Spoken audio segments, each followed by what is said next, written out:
Sir मैं देना चालू कर लिया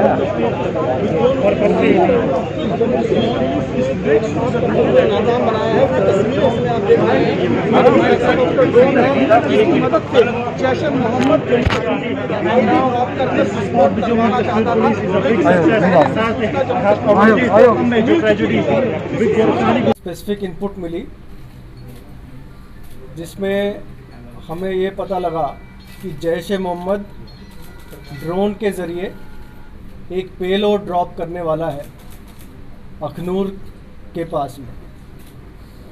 इस स्पेसिफिक इंफॉर्मेशन पे Jammu and Kashmir police, Jammu police की टीम एक वहाँ गई और उन्होंने वहाँ पे एम्बुश लगाया और तकरीबन 1 बजे रात को एक ड्रोन नज़र आया जिसने पेलोड को ड्रॉप करने के लिए हाइट नीचे की। जिस वक़्त वो नीचे आया पुलिस टीम ने उस पर फायरिंग की और ड्रोन को नीचे मार गिराया। ड्रोन के साथ एक पेलोड था जिसका वज़न तकरीबन 5 किलो था और जो बहुत अच्छे तरीके से पैक्ड था। उस पर एक आईडी थी जो तकरीबन तैयार हालात में थी, सिर्फ तार जोड़ के उसको प्लेस करने की ज़रूरत थी और वो आईडी में धमाका हो जाता। ड्रोन की जो एक प्रिलिमिनरी एनालिसिस की गई है जिस पे ये बात सामने आई है कि वो एक हेक्साकॉप्टर है, 6 उसके पंखे हैं वहाँ पे, उस पे फ्लाइट कंट्रोलर है, जीपीएस लगा हुआ है और इंटरेस्टिंगली उस ड्रोन की जो फ्लाइट कंट्रोलर है उसका जो सीरियल नंबर है और जो 1 साल पहले ड्रोन कठुआ में गिरा था उसका सीरियल नंबर, दोनों में सिर्फ 1 डिजिट का फ़र्क है,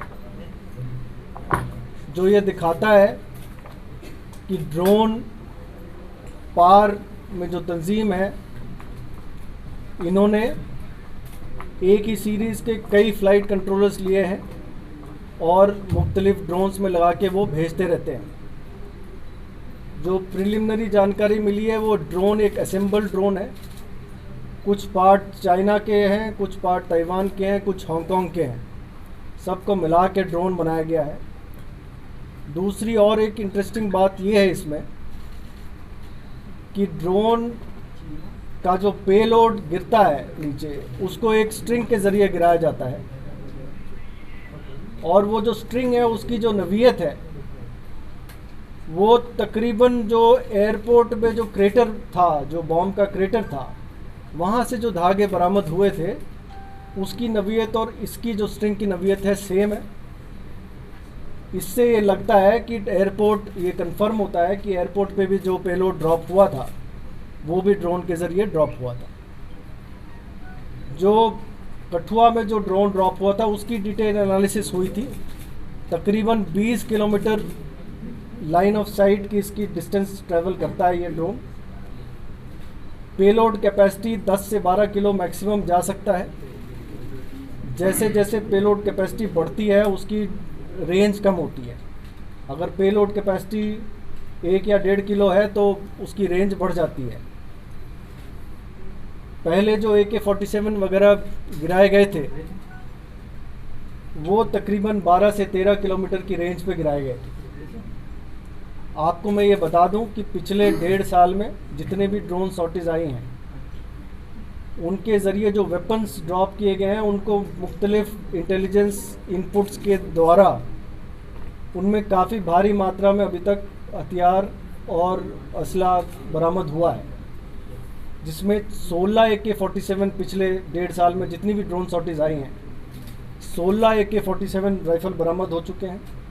3 M4 US मेड राइफ़ल्स बरामद हुए हैं, 34 पिस्टल बरामद हुए हैं, 15 ग्रेनेड बरामद हुए हैं और 18 आईडी जिसमें कि 15 छोटे आईडी और 3 बड़े आईडी ये बरामद हो चुके हैं।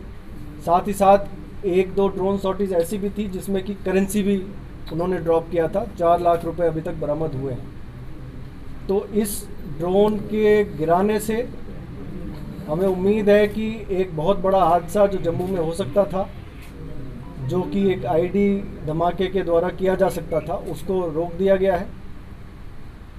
और साथ ही साथ आगे के कुछ ड्रोन सॉर्टीज जो इस ड्रोन के ज़रिए होते, उन पे भी रोक लगी है। और सर क्योंकि आप लोगों ने डिटेक्ट कर लिया सर कि किस जगह को टारगेट करना था, क्योंकि आईडी अगर लगी थी तो किसी जगह को टारगेट करना चाह रहे होंगे, इसलिए आईडी लगाई होगी। ये आईडी लगी नहीं थी, ये आईडी ड्रॉप हुई थी अच्छे पैकिंग के ज़रिए।